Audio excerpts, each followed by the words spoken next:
warahmatullahi wabarakatuh.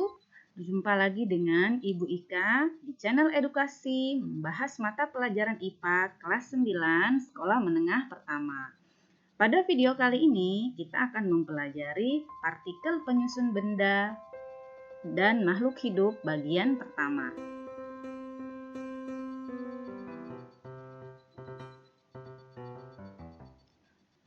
Adik-adik senusantara, tahukah kalian bahwa semua benda baik yang hidup maupun tak hidup tersusun dari partikel-partikel kecil. Nah, partikel-partikel kecil di sini ada yang disebut sebagai atom. Sudah pernah mendengar tentang atom?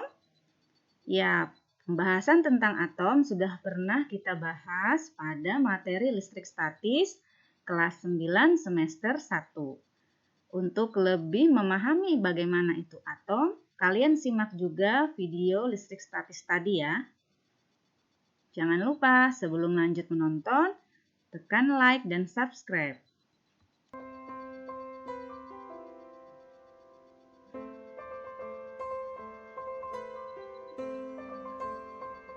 Baik, tujuan pembelajaran kita pada kali ini adalah yang pertama menjelaskan atom, ion, dan molekul. 2. Mendeskripsikan berbagai model atom. 3. Mengidentifikasi bagian-bagian atom.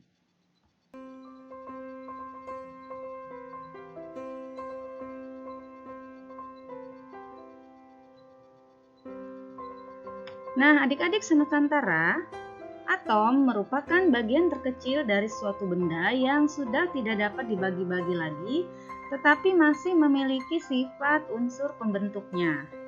Nah, maksudnya seperti ini. Coba perhatikan gambar garam di samping. Nah, garam di sini ada yang berbentuk bongkahan ya. Nah, coba kalian bayangkan apabila satu bongkah besar itu kita makan, bagaimana rasanya? Ya, tentunya rasanya sangat-sangat asin ya. Nah, coba kalau bongkahan besar tadi kita pecah menjadi bongkahan yang lebih kecil. Lalu kita rasakan bongkahan yang kecil tadi.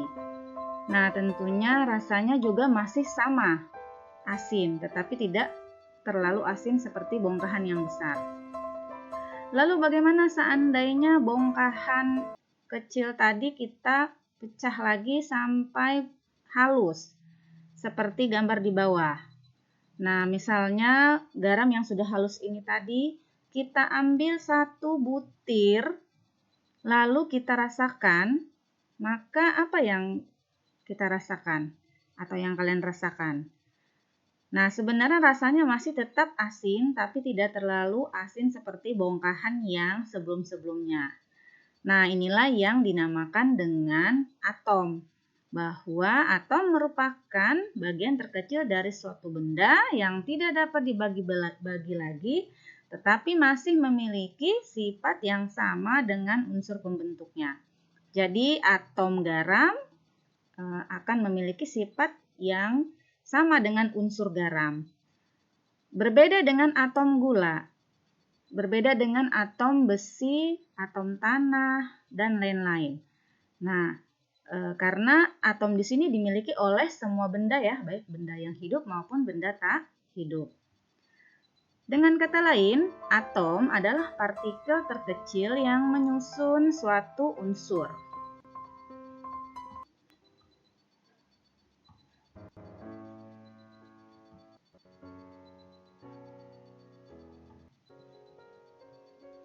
Nah, apabila dua buah atom atau lebih bergabung menjadi satu, maka disebut dengan molekul. Contohnya, gabungan dari dua atom yang sejenis itu disebut dengan molekul unsur. Misalnya, atom hidrogen bergabung dengan atom hidrogen menjadi molekul unsur H2. Nah, sedangkan gabungan dua atom yang tidak sejenis disebut dengan molekul senyawa. Contohnya, dua atom hidrogen bergabung dengan satu atom oksigen akan menjadi molekul uap air H2O. Nah, perhatikan contoh lainnya. Ini ada H2, O2, N2, dan Cl2. Ini adalah contoh molekul unsur.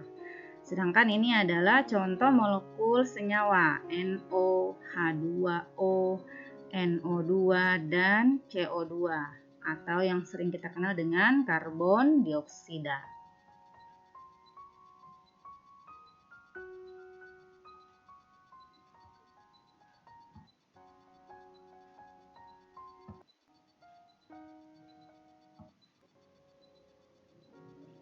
Nah, adik-adik sekalian, ion adalah atom yang bermuatan listrik. Ion terbagi menjadi dua jenis, yaitu kation dan anion. Kation merupakan ion yang bermuatan positif, sedangkan anion adalah ion yang bermuatan negatif. Nah, bagaimana suatu atom dapat bermuatan listrik akan kita pelajari pada video ini. Oleh karena itu, simak baik-baik ya.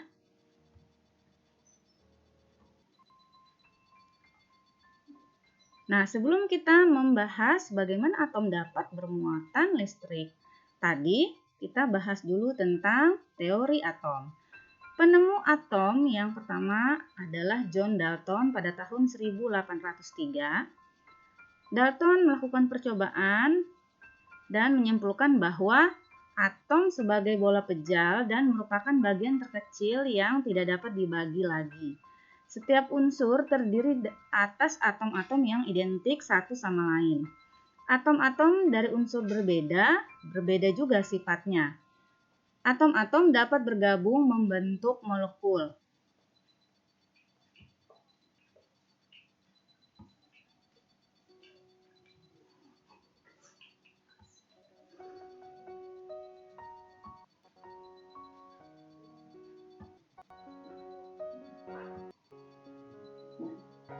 Nah, teori atom Dalton tadi masih memiliki banyak kelemahan.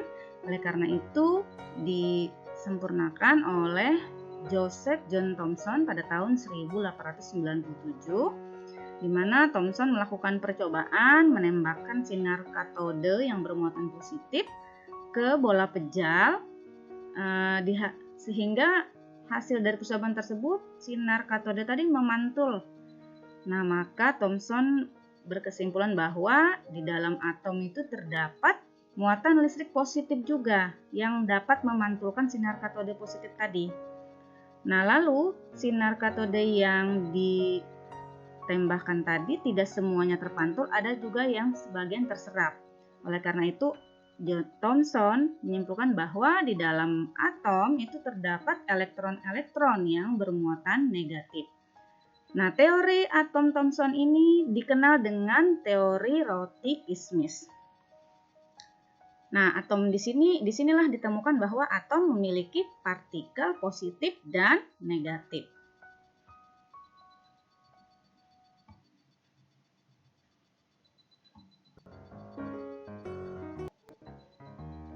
Nah, selanjutnya, teori atom Thomson tadi masih memiliki kelemahan di mana tidak dapat menjelaskan bagaimana inti atom.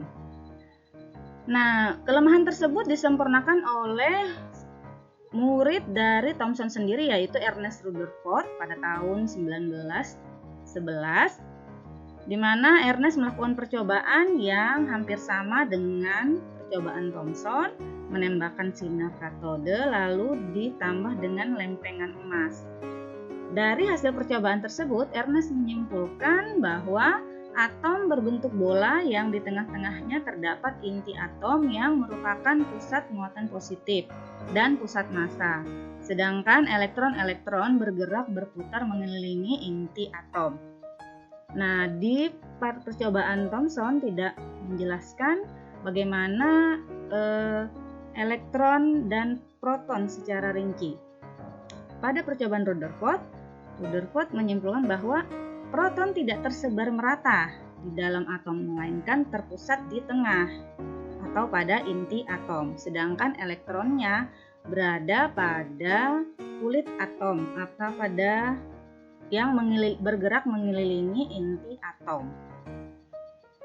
Nah, disinilah terjawab kelemahan dari teori atom Thomson tadi.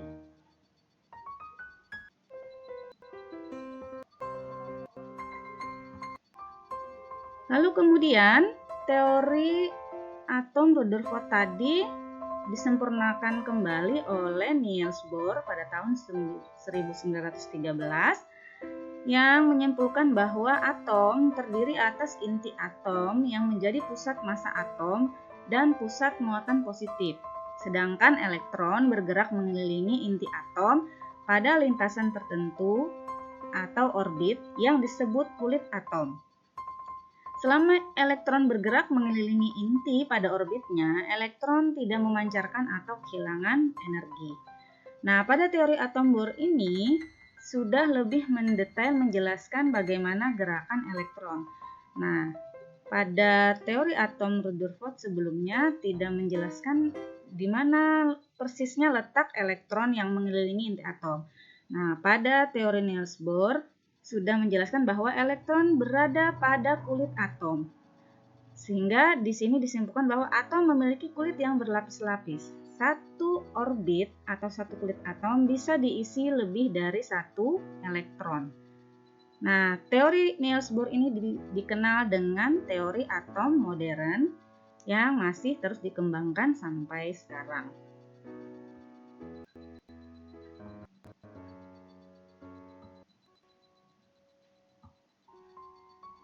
Baik adik-adik, apabila diringkas teori model perkembangan model atom tadi, maka bisa dilihat pada gambar teori atom Dalton itu seperti ini.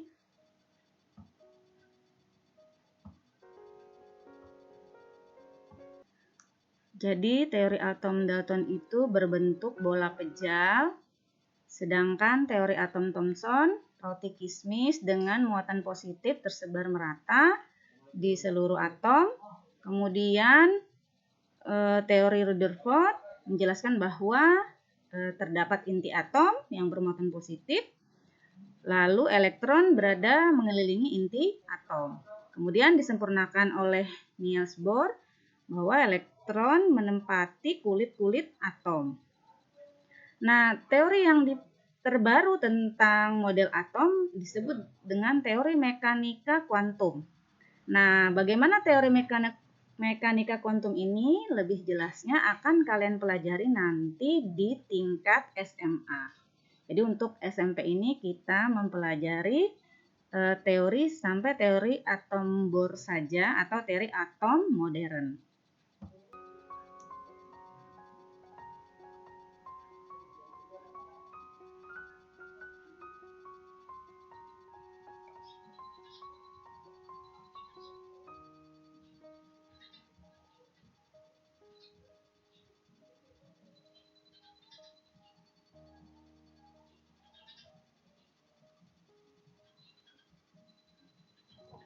Susunan atom. Atom terdiri dari partikel-partikel bermuatan positif yang disebut proton, partikel bermuatan netral yang disebut dengan neutron berada pada inti atom yang disebut dengan nukleus.